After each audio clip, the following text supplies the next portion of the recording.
المسلمين والمسلمات والمؤمنين والمؤمنات والوالدين والمعلمين وتبع الحقوق علينا وخصوصا في الصوم بهذا الكتاب شيخ لله لنا ولهم الفاتحة.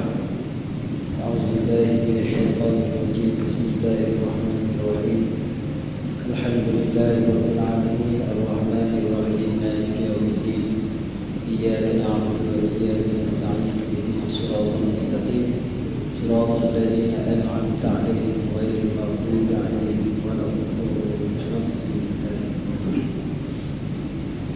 بسم الله الرحمن الرحيم. الحمد لله رب العالمين والصلاة والسلام على سيد المرسلين سيدنا مولانا محمد وعلى آله وصحبه أجمعين. اللهم صل وسلم وبارك على سيدنا محمد الفاتح لما أغلق والخاتم لما سبق ناصر الحق بالحق والهادي إلى صراطك المستقيم وعلى آله وصحبه حق قدره ومقداره العظيم. اللهم فقهنا في حق الدين وافتح علينا فتوح العارفين واجعل أعمالنا خالصا لوجهك الكريم. اللهم ارزقنا فهم النبيين وحفظ المرسلين وإلهام الملائكة المقربين برحمتك يا أرحم الراحمين. قال رب اشرح لي صدري ويسر لي أمري واحلل عقدة من لساني يفقهوا قولي. سبحانك لا علم لنا إلا ما علمتنا إنك أنت العليم الحكيم. ولا حول ولا قوة إلا بالله العلي العظيم. ولا حول ولا قوة إلا بالله العلي العظيم. ولا حول ولا قوة إلا بالله العلي العظيم. أما بعد. قال الشيخ المصنف رحمه الله ونفعنا به وبعلومه وبركاته في الدارين آمين. رب يسر ولا تعسر رب تمم بالخير. Tersambung kelima. Bermula iman itu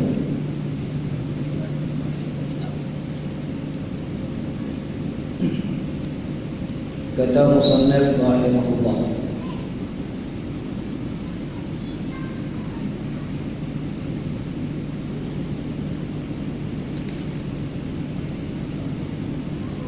ketiga, beriman dengan segala kitabnya. Ketiga daripada 6 rukun iman, beriman kita ini dengan segala kitabnya, yakni kitab-kitab Allah. Beriman yang mana percaya hati, membenar serta mempercayakan hati kita akan segala kitab-kitab yang diturunkan oleh Allah. Bukan percaya saja, bukan beriman saja, bukan percaya, bahkan turun akan segala hukum-hukum yang ada di dalam kitab itu, terutama sekali dalam syariat kita, syariat baginda Nabi Muhammad SAW. Hukum-hukum yang jelas dalam Quran. Bagaimana cara kita nak faham hukum-hukum dalam Quran? Kena belajarlah. Belajar dari segi sudut akidahnya, dari segi sudut syariatnya, persoalan hatinya, semua ada di dalam Quran. Kisah-kisah, riwayat-riwayat, cerita-cerita, azab-azab, musibah-musibah, berita gembira, azab neraka dan sebagainya, semua ada di dalam Quran. Jadi dalam kita melaksanakan kehidupan kita, dalam kita meneruskan kehidupan kita sebagai seorang hamba Allah, kita ada zimmah, ada tanggungan, ada keberatan, ada tanggungjawab di hadapan Allah Subhanahu wa taala. Tuhan tanggungjawabkan di atas kita. Kullukum ra'in wa kullukum mas'ulun 'an ra'iyatihi. Setiap kamu itu pasti akan ditanya. Apa yang diberikan amanah kepada kamu, kamu akan pasti ditanya. Innas sam'a wal basara wal fu'ada kana ulaika kana 'anhu mas'ula. Mata kita Tuhan tanya, telinga kita Tuhan tanya, hati kita Tuhan tanya, anggota kita Tuhan tanya. Mana? Itu adalah satu amanah daripada Allah. Diri kita Tuhan akan persoalkan. Sampai satu peringkat kita berkahwin, beristeri, Tuhan akan persoalkan. Sehingga dalam hadis Nabi SAW sebut, Tuhan akan tanya umur kita, Tuhan akan tanya masa kita, Tuhan akan tanya waktu kita, Tuhan akan tanya peta kita, sihat tubuh badan kita, Tuhan akan tanya semua. Di mana tempat ataupun lorong yang kita salurkan. Itu yang berkait dengan hukum, yang berhubung kait dengan diri kita. Amanah yang Tuhan berikan kepada kita ialah diri kita, akal serta dengan hati kita. Di mana kita salurkan akal kita, keamanan kita fikirkan akal kita, kemana laluan saluran kita tunjukkan hati kita. Tuhan tanya. Maknanya diri kita ini adalah amanah daripada Allah. Tak boleh, tak seorang pun tak boleh elak, melainkan semua akan dipersoalkan di hadapan Allah. Tak boleh elak. Itu bak diri kita. Apa yang kita makan, daripada mana sumber, apa yang kita lihat, apa yang kita gunakan anggota kita ke arah mana, manfaatkah, mudaratkah, Tuhan akan tanya semua. Jadi persiapan demi persiapan yang perlu kita buat, iaitulah dengan kita mempelajari ilmu syariat. Kita tahu had-had dan batasan dia. Sebagai kita seorang hamba Allah yang Islam, mesti kita ikut syariat Islam. Kita ikut syariat Islam. Ini rukun iman.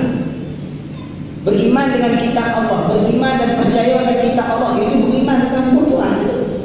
Beriman dengan Allah, tak Allah, beriman dengan rukun iman. Ini rukun. Apa dia rukun iman? Mempercayakan akan kitab Allah. Kitab kita bukan percaya kitab yang diturunkan saja, percaya akan segala isi kandungnya. Kalau sekadar percaya akan kitab-kitab yang diturunkan oleh Allah tetapi tidak beriman dan percaya dengan isi kandungnya, itu kafir. Namanya faedahnya itu ialah beriman. Kita pun tak tahu dan tak jelas di kita pada kita isi kandungan yang ada dan kita tahu. Kita tak tahu. Syariat yang telah diletakkan oleh Allah kepada umat Bani Israel, kita tak tahu. Kepada Nabi Daud, Zabur, tak tahu. Injil, kita tak tahu. Ini diturunkan kepada Nabi Musa. Apatah lagi suruh-suruh yang diturunkan oleh Allah Ta'ala kepada Nabi-Nabi dia. Jangan kata kita yang terdahulu, Al-Quran sendiri pun kita belum mampu untuk menguasai secara keseluruhannya. Melainkan kita berpegang dan kita berpandukan kehidupan kita ini kepada setiap kaedah-kaedah, sumber-sumber, hukum-hukum yang telah disebut dan diputuskan oleh para ulama. Sekadar itu saja. Maknanya kita itaati, kita yang mengikut akan jejak para ulama yang mana mereka itu berhak dan layak untuk mentasbih dan menguraikan lafaz-lafaz Al-Quran. Kita itu orang.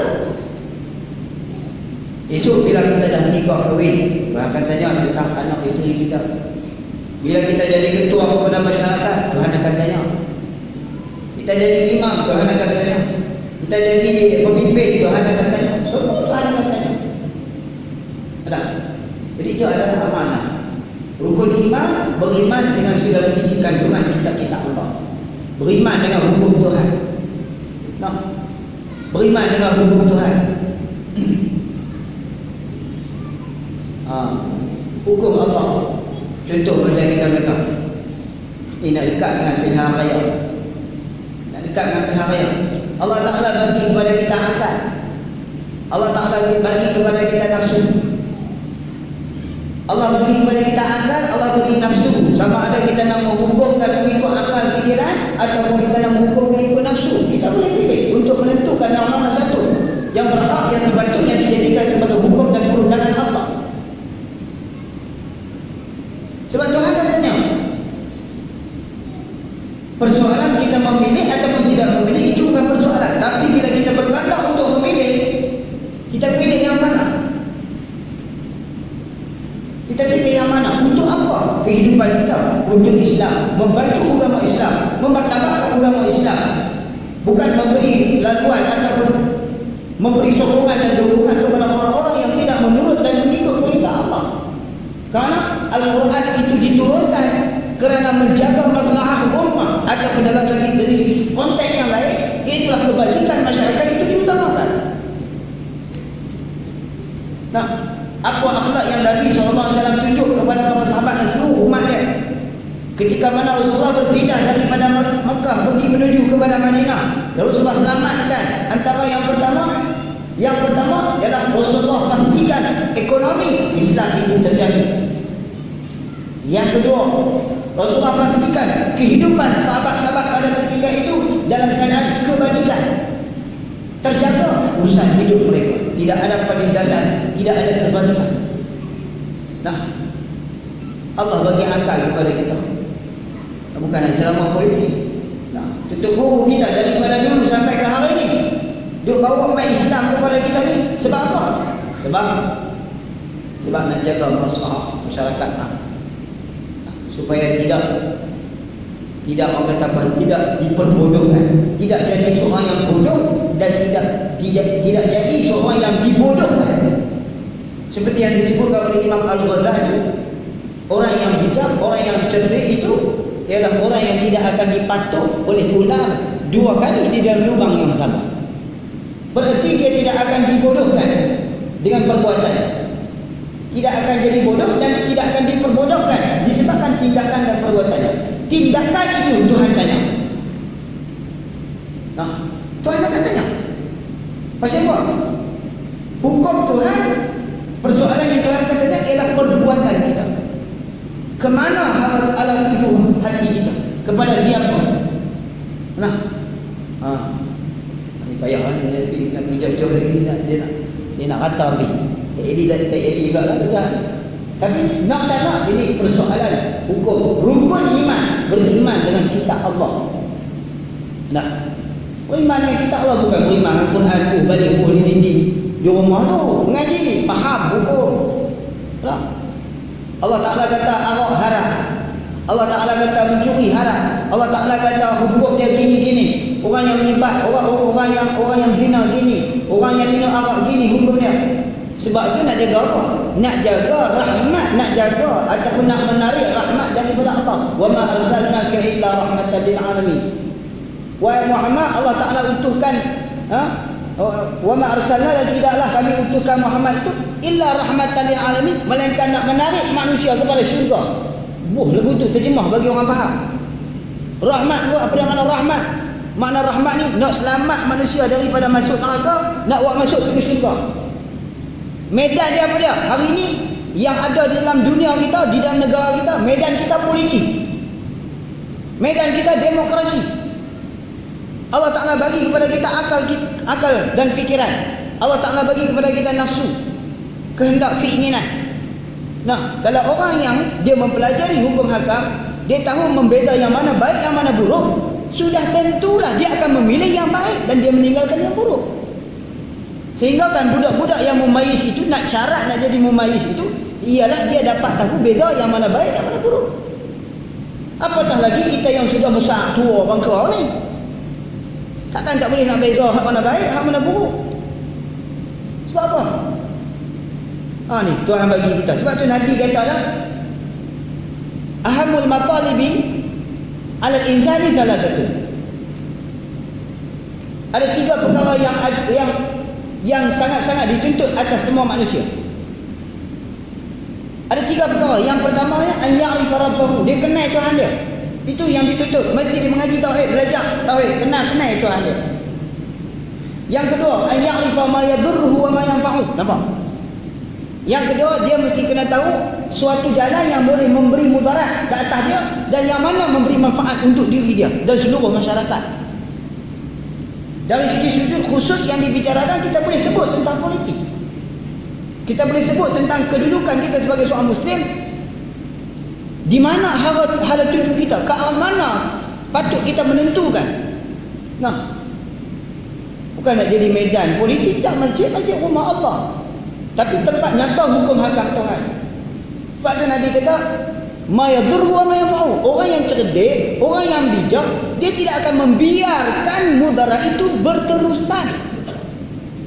Pasti dihilangkan mudarat itu pasti dihilangkan. Sebab apa? Demokrasi. Kalau kita tidak ada sistem demokrasi, ulama-ulama kita tidak akan membentuk satu politik ataupun satu kepartian Islam untuk memperjuangkan dan memertabatkan agama Allah. Tapi oleh kerana peluang kepada kita, sebab kita tidak ada sistem khalifah, kita tidak ada sistem kepimpinan, tidak ada sistem wilayah. Kita diberikan sistem demokrasi yang telah ditetapkan oleh pemerintah barat. Jadi oleh yang demikian, kita ambil jalanan itu. Bagaimana cara kita nak ketengahkan agama Islam dan nak memartabatkan agama Islam, itu platform dia. Bila platform dia, Tuhan bertanggungjawabkan itu untuk kita. Tuhan akan tanya. Nah, Tuhan tanya, mu buat apa? Sebab itu dalam hadis Nabi kata, wa an ya'rifa ma yadhurruhu wa ma yanfa'uhu. Dia mesti kena tahu apa yang memberi mudarat untuk diri dia dan apa yang memberi mudarat, yang memberi manfaat pada diri dia. Tak mudarat lagu mana tuan-tuan? Tanah sikit habuk orang Melayu dia, kuih lama, kuih habis-habis. Boleh kan Cina tu? Mudarat kan manfaat itu. Asal tanah hak siapa? Islam. Bumi hak siapa? Orang Melayu Islam. Akhirnya, no, habis boleh ke Cina. Tanah boleh ke Cina. Ekonomi boleh ke Cina. Nah, sehari dua ni, no, DAP pula cakap kata, no, nak ambil lah, nak kuasai Malaysia. Memanglah kalau dari sisi sistem memang tak boleh. Dari sisi kedaulatan aja memang tak boleh. Tapi dunia ni tak mustahil. Apa satu tak mustahil? Jangan sampai kita dipotong kepala. Jangan sampai kita dibunuh. Jadi Allah Ta'ala bagi kepada kita platform ni, ketentuan Allah. Malaysia ni salah satu daripada ketentuan Allah. Kita nak tolak ketentuan Allah, tak boleh. Tuhan dah tentu. Bila Tuhan dah tentu, kita tetap mesti kena berada di dalam landasan ini. Dan salah satu jalan untuk kita nak bawa agama Islam, nak ketengahkan Islam dalam masyarakat. Islam ni bukan duk di mulut, tuan-tuan. Islam ni bukan duk sebut Islam. Oh, kedai kopi Islam, sana Islam. Tapi tak faham Islam. Islam ni mesti dipaham. Dari segi sudut ibadatnya. Nah, muamalatnya, munakahatnya, jinayatnya, mesti dipaham. Bagaimana cara nak faham? Belajar. Bukan Islam itu di mulut. Hari ini ramai orang Islamnya di mulut. Sebab itu tak menang-menang. Allah Ta'ala tak bagi kekuatan itu kepada kita. Allah Ta'ala tak bagi. Sebab kita tidak mampu lagi untuk nak buat hak Islam yang sebenar. Masih lagi ada kepentingan-kepentingan yang tertentu. Ni bantai-bantai ke semua. Biar kena. Intan surullah yang surukum. Bukan insyartiyah, bukan syarat belah Tuhan. Tuhan nak tolong bukan syarat kita tolong dia dulu. Tapi nak habak kata, manfaat itu kembali kepada kita setelah mana kita merealisasikan, benar-benar kita merealisasikan apa yang diperintahkan oleh Allah. Barulah Allah Ta'ala pulangkan Islam itu kepada kita. Manfaat Islam itu kepada seluruh umat.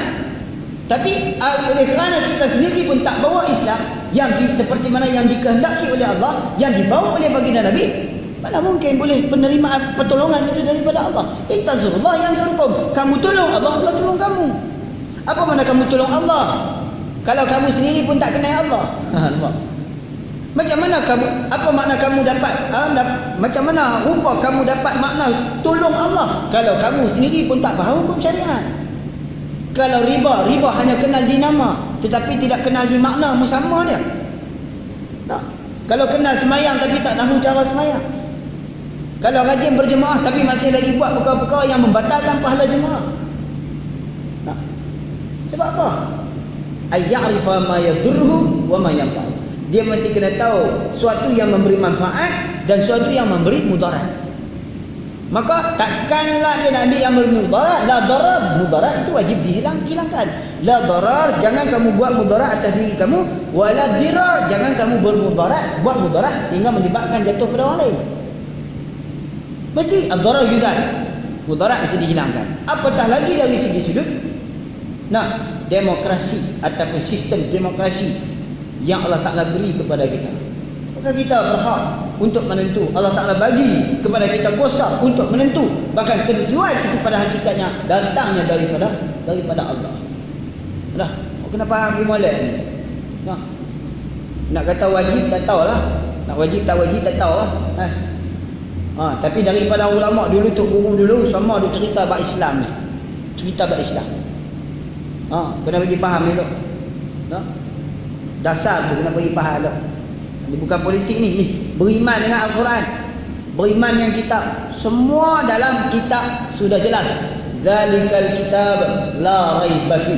Apa dia yang la raiba fi? Hukum hakam Tuhan. Bukan persoalan duk sibuk nak kerat tangan orang. Nak kerat tangan ni nak senang.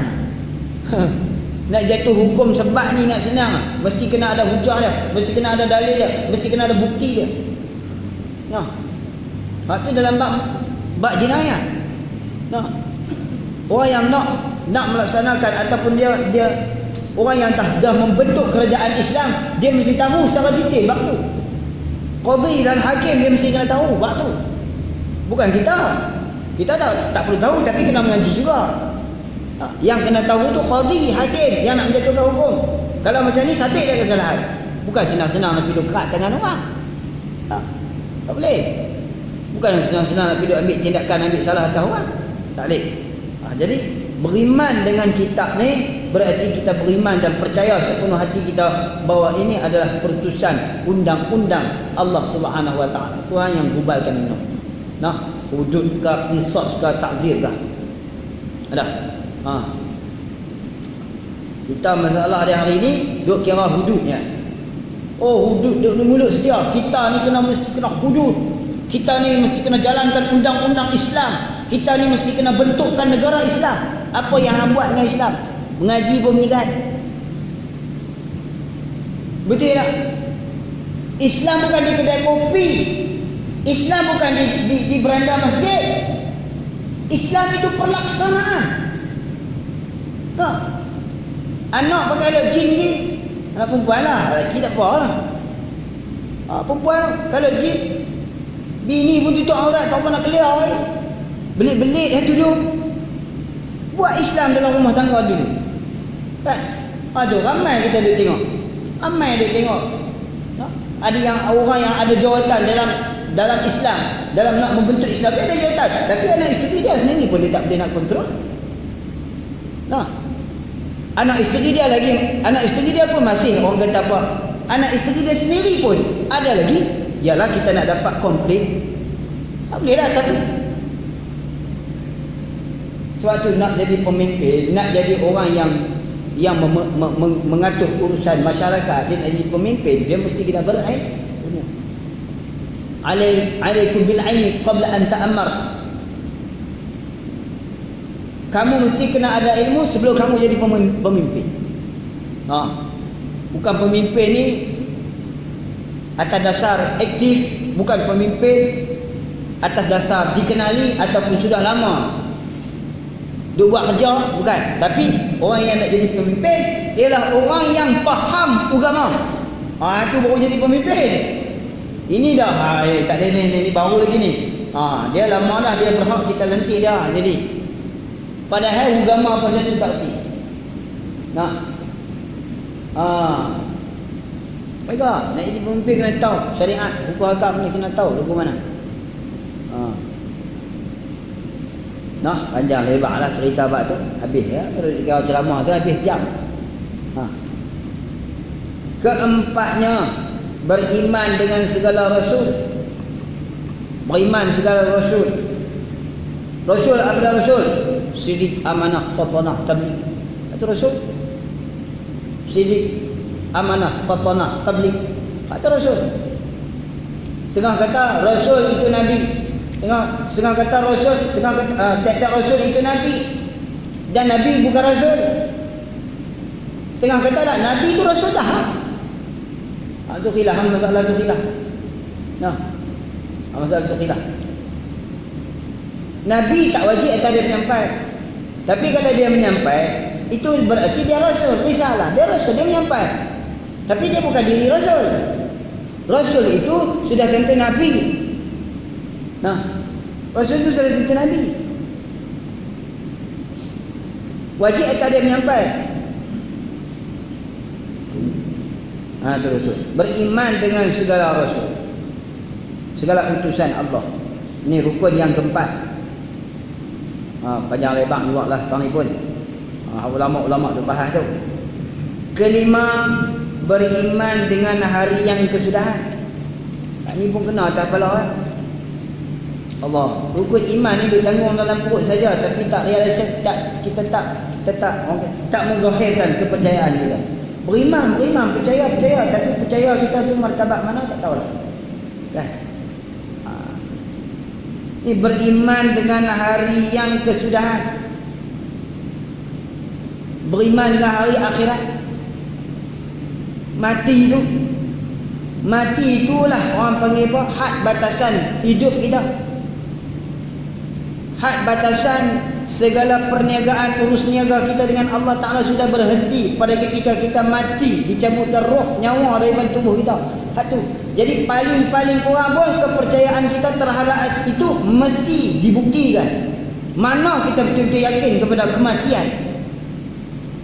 Ni beriman dengan hari yang kesudahan. Apa dia hari kesudahan? Kesudahan tu kiamat lah. Nah, Yaumul Zalzalah, Yaumul Waqi'ah, Yaumul Qiyamah. Ada 30 lebih nama dia. Jadi nak kiamat ke mana? Dia kena mati dulu, baru boleh kiamat. Sebab tu mati tu orang panggil kiamat kecil. Bagaimana cara kita nak benar-benar yakin kepada kematian? Buatlah persiapan. Tu persiapan lagu mana? Selesaikan dulu urusan fardu ain. Pastikan anak isteri kita faham agama. Pastikan ahli keluarga kita reti hukum hakam syariat. Yang wajib atas mereka, yang wajib juga atas kita. Itu dulu. Jauhkan, orang kata apa nama, berusaha sedaya mungkin untuk menjauhkan perkara-perkara yang haram. Jauh perkara yang haram. Itu tanda kata orang tu beriman dengan hari kiamat. Dia kena realisasi ataupun dia kena tunjuk, dia kena bukti. Ni beriman sungguh kan. Beriman sungguh dengan rukun iman. Rukun hakiki bukan tolak 6 tolak 1 tinggal 5 dah. 6 tolak 1 kosong. Ramai orang hari ni bila dia cakap dalam keadaan dia lupa dia tengah membatalkan Islam dah. Dia tengah membatalkan iman dia. Hukum Tuhan buat main gitu kan. Hukum Tuhan buat main gitu kan. Leceh main lagi tu ya hukum Tuhan. Bahaya weh. Bahaya. Ramai orang hari ni dia cakap begitu. Jangan bercakap, lebih baik jangan bercakap kalau sekiranya nak bawa kepada bacaan akidah. Buat tak tahu sudah. Jadi beriman dengan hari kesudahan maknanya beriman dengan hari kiamat. Ya Qul innal mauta alladhi tafirruna minhu fa innahu mulaqikum. Nak lari mana? Mati main juga. Nak lari dengan kematian tak boleh. Sampai masa dia mati. Sama ada mati itu masa sakit, mati masa kecil, mati masa besar dewasa, mati masa usia tua, mati dengan ketika masa sakit, mati dalam waktu sihat. Ada sahaja asbab-asbab punca-punca yang Tuhan tentukan ke atas kita dengan sebab kematian. Macam kita di sini kan. Kita di sini pada bukit kayu hitam, Forja kayu hitam. Cuba orang tak tahu lah kita buah dulu lah. Buang tu. Sambil dia lalu tu ni rumah aku pula. Tak ni lah rumah aku itu. Jangan lalu tengok mereka pakai mati bila lagi. Dia nampak mereka mati dah. Aku tak mati. Aku hidup lagi. Dia nampak orang yang mati. Kita dah. Yang sebenarnya rumah Tuhan kita. Nak bagi syok lagi buah petak saja. Ada tu imam buat itu. Sebab generasi ni. Orang kata apa generasi ni. Dia saling berganti. Dalam hadis Nabi kata kepada Sayyidina Abu Bakar. Generasi semakin hari semakin berganti. Mana ada yang kekal? Tidak ada yang kekal. Tapi dalam keadaan generasi itu silih berganti pun manusia tak sedar. Ambil umur 60 tahun ke atas lumpuh dulu nama dia. Kalau umur panjang lumpuh di papan. Tunggu queue. Siap ni nama ni kawan ni dulu. Hak 60 ke atas lumpuh dulu duduk atas. Tak kira lah siapa yang mati dulu. Buh dulu siap-siap. Orang tengok nama aku ada. Teringat dah mati. Baru dah teringat dah mati. Barulah nak main ngaji, barulah nak faham hukum hakam, barulah orang kata apa nak banyak buat amal ibadah yang sunat. Hak wajib tertelah lah. Apatah lagi yang tak buat perkara yang wajib, berisak ni nama dia tu. Sembahyang pun tak peduli. Zakat, puasa haji pun tak, zakat puasa pun tak peduli. Tak peduli urusan ibadah. Sedangkan yang tu lah rumah kita. Macam saya duduk lalu pimai-pimai kampung saya, duduk tengok dalam hati kita bukan tahu. Kita bukan merasa kita nak balik pergi situ pun. Kita dah tengok nampak tu orang aku ada, pok nakan aku ada, mok nakan. Kita tak tahu, kita pun nak pergi tampil dia. Kita pun nak pergi tampil juga. Tapi oleh kerana kita ni angan-angan panjang, Allah boleh hidup lama, masih lagi sihat tubuh badan. Lambat lagi kalau nak ada sebab mati pun. Tu lupa, sebab tu kena mengaji tasawuf. Nak buangkan sifat, sikap, tulul amal, panjang angan-angan, panjang cita-cita lampau. Saya pun boleh cakap kasih ke dunia tu tebal tak tanah abang. Hak dunia dalam perut dia kalau boleh zahirkan, tuan-tuan pun terkejut kan. Dia ustaz ni kuatnya dunia. Tak abang ni tuan-tuan. Awak ingat ustaz semua warak Awak ingat ustaz semua berjalan dengan warak hak memang zuhud bukan zuhud pun. Dia ustaz mai memang ni kita mestilah zuhud, kita mestilah warak. Dia pun tak warak tak zuhud tak mana pun. Bos saban tak kan main. Hak saban pakai ni besar. Hak serban ni buh tak kepala lagi, belik lagi, buh pun pinggang lagi. 4 serban, belum tentu zuhud pun. Belum tentu zuhud. Ada bini 3 orang, nampak bini dia semua segak-segak lokal, pergi minta seorang bini ke dia, ada nak bagi.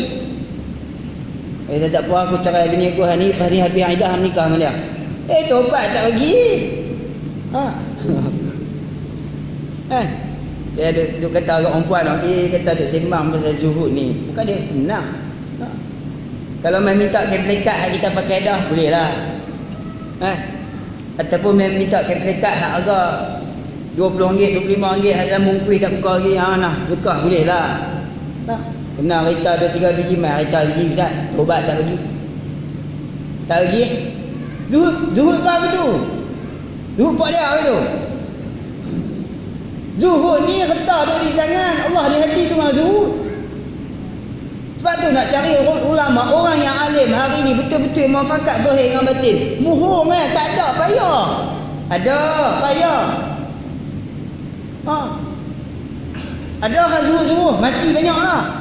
Semalam kawan saya cerita, ada seorang tok guru duduk dalam kampung seorang. Dia duduk ni, dia bukan berkawan orang, dia berkawan dengan kitab dia. Hari-hari sembang dengan ulama. Tubuh badan sehat. Pasal apa? Hari-hari makan susu. Tulang macam dengan budak-budak. Sampai masa Allah bagi sebab mati. Umur apa? 90 lebih. Mati. Dia pun tak pernah tahu, tak pernah cerita ke anak-anak dia harta banyak mana. Anak-anak dia pun tak pernah tahu, tak pernah cerita, tak pernah ambil tahu tentang harta yang dia miliki.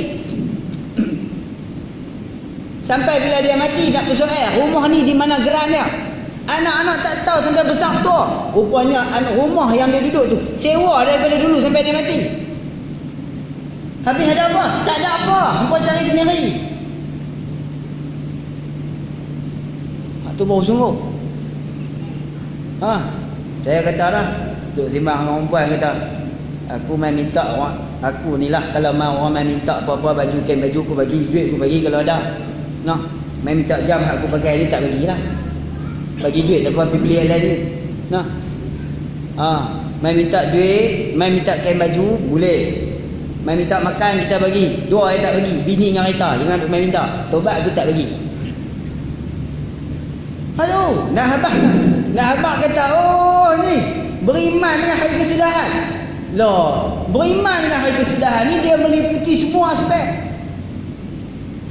Maknanya kasih kepada dunia tu dah tak ada dalam perut dia. Itu baru hakikat dia. Tidak. Ni tebal dunia dalam perut ni. Saya ni kalau boleh buat pulang ataupun tuan-tuan boleh nampak dunia dalam perut saya ni lah kan. Saya mengakulah senang. Mengaku senang, dek ni muhur. Kan? Kalau lah dunia boleh nampak, tuan-tuan boleh nampak dunia dalam perut saya ni, tuan-tuan pun terkejut. Macam tu juga kalau saya boleh nampak dunia dalam perut tuan-tuan, saya pun mungkin terkejut, kebah mati gitu kan. Allahu Akbar, tebalnya dunia. Lepas tu nak kata bagaimana ni beriman dengan hari kesudahan. Kalau orang yang beriman dengan hari kesudahan, dunia ini, kehidupan ini bukan kehidupan mutlak untuk dia. Masjid surau penuh dengan ibadat. Tak nanti tu imam nak berpulang keliling, woi ngaji woi. Tak nanti nak habaq masa, tak nanti nak hantar masa. Depa beratok mai tengok jadual. Nak mengaji Quran, nak mengaji bab mati, nak mengaji bab amal, buat sah amalan, mengaji bab jaga amalan bagi Allah Taala terima. Tak mau ada riak untuk takabur. Nak mengaji bab kenal Tuhan, beratok penuh masjid. Nah, kalau kata masjid ni hari Jumaat penuh, tak campur dengan orang luar. Maka macam tu jugalah, sebab semua orang ingat nak mati. Sebab permulaan kepada bertemunya seorang kepada hari kiamat ialah mati. Tapi apa yang kita buat dengan persiapan untuk mati? Lara. Masuklah saya kita tu. Lara. Lupa. Zikir tak banyak, selawat tak banyak, amal ibadah pun kurang khusyuk. Dialah amal ibadah semayang buat yang kita buat, kerja buat semayang kita. Allah Ta'ala walaupun kita ni tak betul-betul boleh dapat khusyuk yang sebenar dalam semayang, tapi Allah Ta'ala masih lagi bagi bekal dekat kita pukul tepi. Selawat, zikir, subhanallah, alhamdulillah, Allahu Akbar, ya hayyu ya qayyum ya dzal jalali wal ikram la ilaha illa anta subhanaka inni kuntu minadh dhalimin. Itu hak keliling kelalang yang kita boleh kaut buat bekal kita. Kita nak mati. Dalam masa yang sama bentuk jiwa kita, hati kita supaya ikhlas buat ibadat kepada Allah. Dalam masa yang sama cubalah bentuk kasih sayang kepada fakir miskin. Dalam masa yang sama bentuklah hati kita supaya kuat hati kita untuk bantu nak memartabatkan ilmu syariat Islam, bantu pelajar-pelajar pondok, bantu agama Islam, bantu nak buat pondok sana sini, bantu. Kenapa? Usaha akhirat. Tu. Beriman, kami ni bukan tak beriman, beriman percaya kepada mati. Jadi setakat mana yang kita boleh buatlah. Tengah tu dia mampu untuk infakkan harta daripada jalan Allah, silakan. Itu bukti kita. Sekadar tu saja kemampuan kita. Nak buang ke semua, bukan hemah kita. Betul tak? Nak buang semua dunia daripada perut kita, bukan hemah kita. Kekuatan kita tak ada. Tu imam ada baca, ittaqullaha haqqa tuqatih wa la tamutunna illa wa antum muslimun. Haqqa tuqatih itu bukan kita. Haqqa tuqatih itu nabi-nabi dan rasul. Hatta bahkan para ulama pun tak sampai martabat haqqa tuqatih, wali-wali Allah pun tak dapat haqqa tuqatih. Haqqa tuqatih ni nabi dan rasul.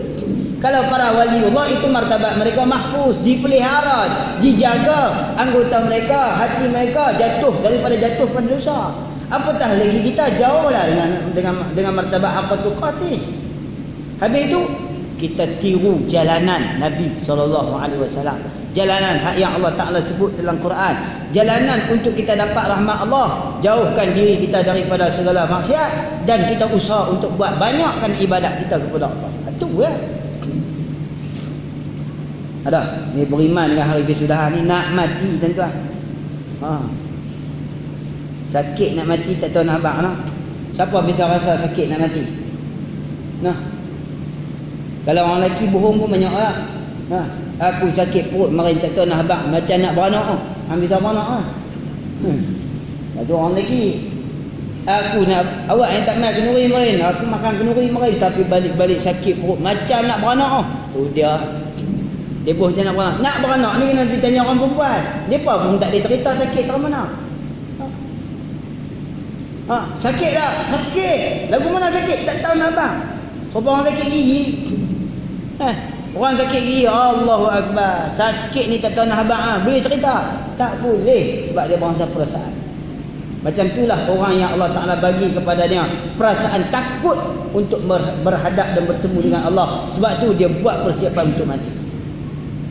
Takut yang Allah Ta'ala bagi kepada dia tu sehingga dia melepihkan amal ibadat dia kepada Allah. Takut. Kita zaman lah ni kena tambah takut.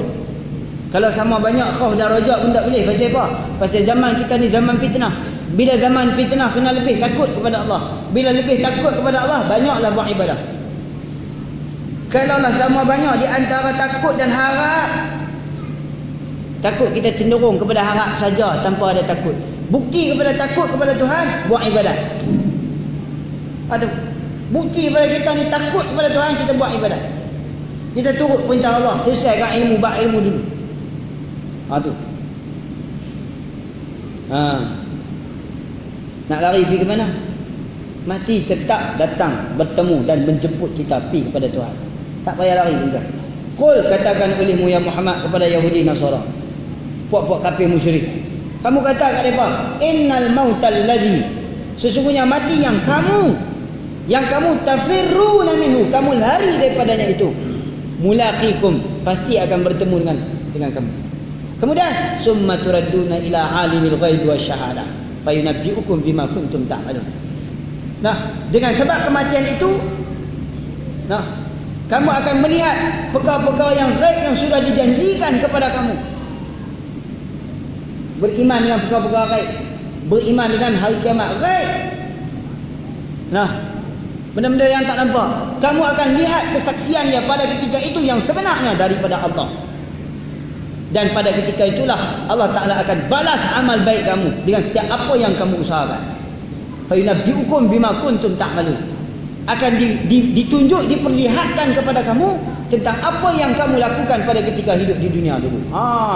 Lepas tu, Allah Ta'ala sebut dalam surah Sajadah tu. Wa sami'na farja'na na'mal salihan inna muqim. Hari ini kami dah lihat ya Allah, kami dah dengar ya Allah. Bagilah kami peluang untuk kami kembali bertemu dengan kami kembali untuk hidup atas muka dunia. Kami nak na'mal salihan inna muqim. Hari ini kami sudah yakin kami nak balik buat amal ibadat. Tak guna dah. Dalam satu hadis selepas daripada perang Badar, 3 hari kata ulama, selepas daripada perang Badar, Rasulullah ajak 2-3 orang para sahabat menuju kepada telaga Badar. Dalam telaga Badar tu semua banyak-banyak puak-puak kafir yang mati terbunuh. Ni Rasulullah nak ajak kita. Rasulullah berjalan pergi ke telaga Badar, dikelilingi oleh para sahabat, di antaranya Sayyidina Umar. Di antara Sayyidina Umar. Lalu Rasulullah pergi di tepi telaga tu, dalam tu lah ada kafir-kafir, antaranya Abu Jahal. Kepala Abu Jahal yang paling busuk sekali dalam tu. Ulama kata, tak tahulah nisbah kepada mana, tapi yang paling busuk sekali dalam telaga Badar itu adalah kepala dia, Abu Jahal. Kerana Abu Jahal juga dicampakkan dalam tu. Lalu Rasulullah panggil mereka ni seorang-seorang. Rasulullah panggil mereka ni seorang-seorang. Wahai si fulan bin si fulan, wahai si fulan bin si fulan, wahai si fulan bin si fulan. Rasulullah panggil seorang-seorang dengan nama mereka dan bin mereka. Rasulullah panggil seorang-seorang Rasulullah panggil. Sayyidina Umar dia tengok begitu, kok mana Rasulullah ni cakap dengan orang mati. Timbul persoalan di kalangan sahabat antara Sayyidina Umar. Siapa sepatah pun tak tanya apa, melainkan Sayyidina Umar tanya kepada Rasulullah. Sayyidina Umar tanya kepada Rasulullah. Rasulullah panggil seorang-seorang. Rasulullah kata kepada mereka itu, wahai kamu sekalian, benar tak, betul tak dulu aku kata dah ke hampa, kalau sekiranya hampa beriman, hampa tidak akan mati dibunuh. Tapi oleh kerana hampa tidak beriman, hampa ingkar dengan perintah Allah, hari ini hampa mati dibunuh. Hampa mati dibunuh, kehidupan hampa bukan berakhir di sini, dan hampa berdepan dengan azab yang kekal abadi. Rasulullah tanya mereka, betul tak? Simpulan betul dah, hari ini hampa dah merasai azab daripada Allah. Apa yang aku janjikan dulu, apa yang Allah Ta'ala jatakan dulu, yang aku bawa, yang aku sampai, hari ini betul dah, hampa saksi dah. Sayyidina Umar duk beralih tengok Rasulullah. Sayyidina Umar kata, kok mana Rasulullah ni duk cakap orang mati ni.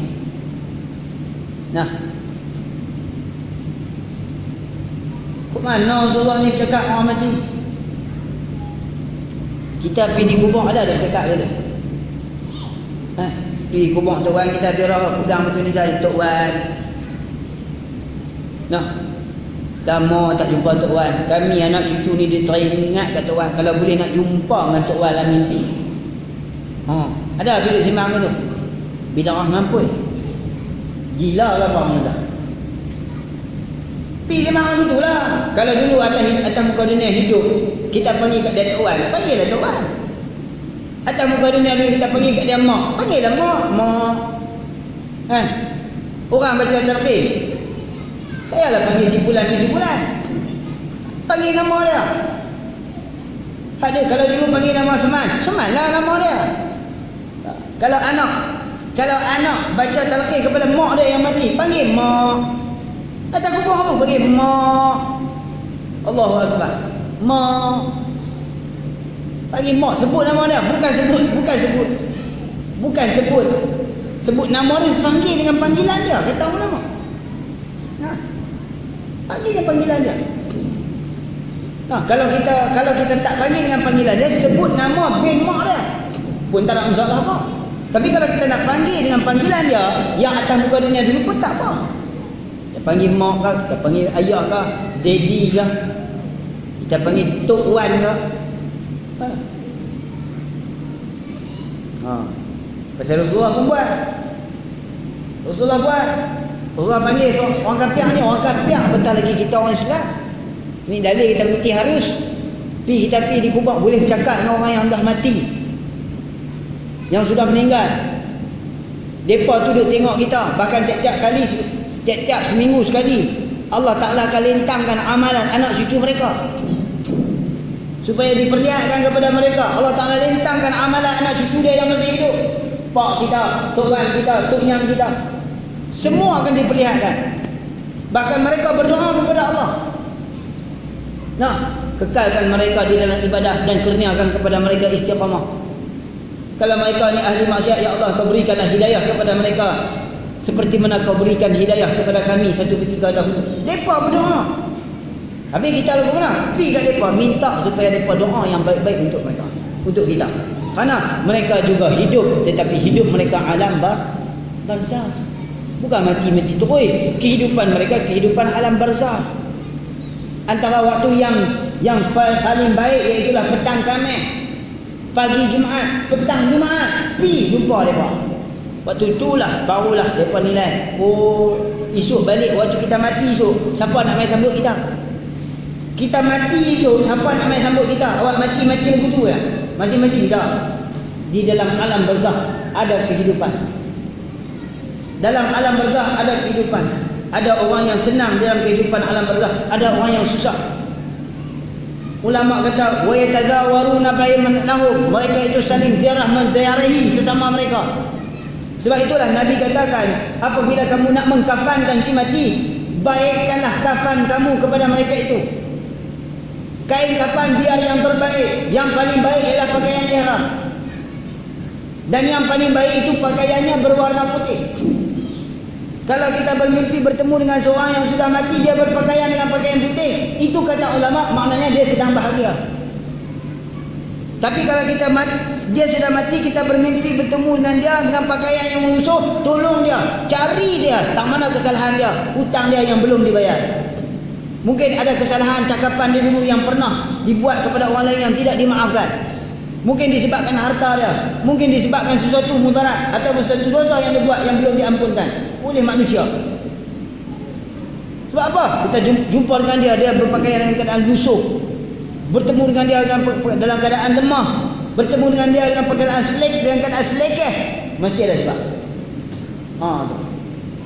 Bahkan ada amalan-amalan khusus yang Allah Ta'ala, yang ulama susun untuk kita bertemu dengan ahli keluarga kita yang sudah meninggal. Rasulullah panggil seorang-seorang, suruh mereka seorang-seorang dengan nama mereka. Sayyidina Umar kata, ya Rasulullah, lagu mana ni dia bercakap orang mati, bolehkah? Rasulullah kata, wahai Umar, kalau sekiranya kamu dengar apa yang aku dengar. Bukan. Rasulullah kata, wahai Umar, demi Allah yang membangkitkan aku sebagai seorang Nabi dan Rasul, kamu tidak mengerti apa yang aku mengerti. Kamu tidak dengar apa yang aku dengar daripada teriakan, tangisan dan penyesalan mereka. Nah, disebabkan apa yang aku katakan hari ini, mereka amat sesat. Maknanya bersedialah untuk bertemu dengan mati. Kemudiannya kata musannif rahimahullah, keenamnya beriman dengan qadarnya, baiknya dan jahatnya. Artinya bahwasanya sekalian perkara sama ada elok seperti taat atau keji seperti maksiat, hasil ia dengan perbuatan Allah Ta'ala atas muafakat kehendaknya pada sedia kala. Dah. Oi, tani panjang lebar ni. Tak apalah, saya sentuh sikit. Nanti main pula kita urai lain. Nah, ni masalah ni bab beriman dengan qada qadar ni, boleh kata ramai lagi yang tak faham. Ramai lagi yang tak faham. Baik. Dia ada kaedah dia. Dalam mazhab kita Ahlussunnah wal Jamaah dia ada kaedah dia. Antara yang mudah kita nak sebutkan ataupun antara cara jalan yang mudah untuk kita faham, qada qadar. Qada itu ialah pengetahuan Tuhan dan juga kehendak Tuhan. Itu cara mudah untuk kita faham. Qada maknanya pengetahuan Tuhan dan kehendak Tuhan. Qadar itu ialah perbuatan Tuhan. Qadar tu, qada, qadar. Qadar tu maknanya merujuk kepada setiap perbuatan Tuhan, makhluk Allah. Dia kenal kepada takluk tanjidi hadis bagi sifat qudrah ya. Takluk tanjidi hadis bagi sifat qudrah. Ataupun takluk sifat qudrah yang tanjidi hadis. Maknanya perbuatan Allah Ta'ala yang berlaku, yang terjadi hari ini. Siang malam, hujan panas apa semua hari ni. Kita timbulkan persoalan. Ada tak Tuhan tak tahu? Ada tak perkara yang berlaku atas muka dunia ni Tuhan tak tahu? Ada tak? Tak ada kan? Ada tak yang berlaku atas muka dunia ni Tuhan tak tahu? Tak ada. Okey. Ada tak yang berlaku atas muka dunia ni yang Tuhan tak kehendak? Ada tak yang berlaku atas muka dunia ni Tuhan tak kehendak? Maknanya dia membahagi-bahagikan, hal ni Tuhan kehendak, hal ni bukan kehendak Tuhan. Macam mana? Atas muka dunia ni setiap yang terjadi atas muka dunia ni Tuhan tahu tak? Tak tahu. Kehendak Tuhan tak? Ada tak yang Tuhan tak kehendak? Ha? Tak dia golek, tak dia hangus, kacau. Ha. Ada tak yang Tuhan tak kehendak? Okey. Tanya, Abu Jahal jadi kafir. Tuhan tahu tak kata Abu Jahal kafir? Tahu tak? Tuhan suruh tak dia kafir? Habis dia jadi kafir, kehendak siapa? Ha? Habis Abu Jahal jadi kafir, kehendak siapa? Tuhan suruh tak Abu Jahal jadi kafir? Tak. Siapa yang pilih jadi kafir? Abu Jahal sendiri ke Allah Ta'ala? Ha? Itu juga gelap. Ha. Jaga gelap akidah tu. Silap tembak tu kan, rosak akidah. Kalau tak mau rosak akidah, tak tahu terus nak. Tak tahu dengar, tak tahu. Akidah jadi kafir, apa nama Abu Jahal jadi kafir itu dia pilih sendiri ke Allah Ta'ala yang pilih? Ha? Mana? Apa? Dik. Dia pilih kan?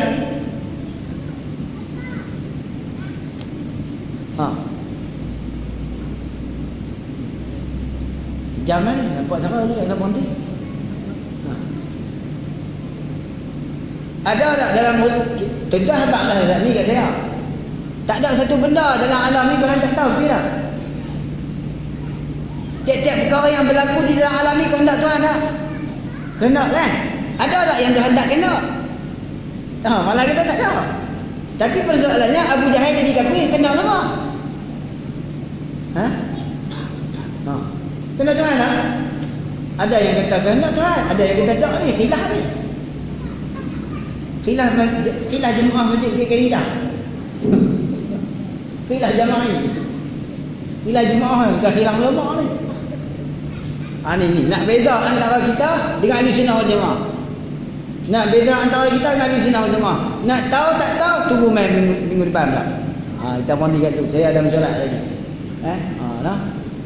Jadi kita berhenti. Keenamnya beriman dengan qada, dengan qadar baiknya dan jahatnya. Wallahu a'lam. Harus beriman tak ada.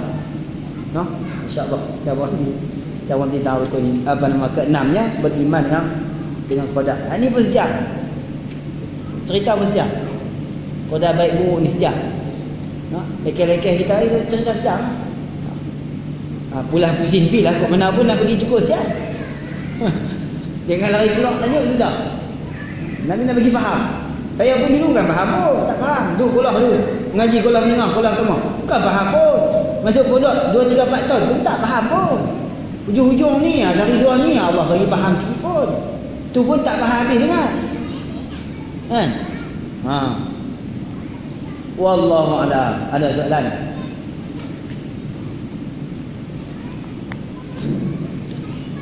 Ada soalan? Tak ada lah.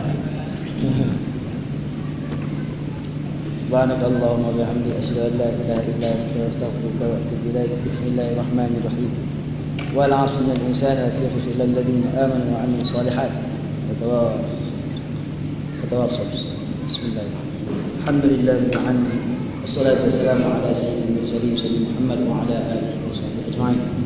اللهم علمنا ما جهلنا وذكرنا ما نسينا اللهم اغننا بالعلم وهدينا بالحلم واكرمنا بالتقوى وجملنا بالعافيه اللهم فقهنا بحمد الدين وعلمنا تأويل واهدنا صراطك المستقيم اللهم اجعل جمعنا هذا جمعا مرحوما وتفرقنا من بعده تفرقا معصوما وصلى الله على سيدنا محمد وعلى اله وصحبه وسلم والحمد لله رب العالمين تقبل الله منكم.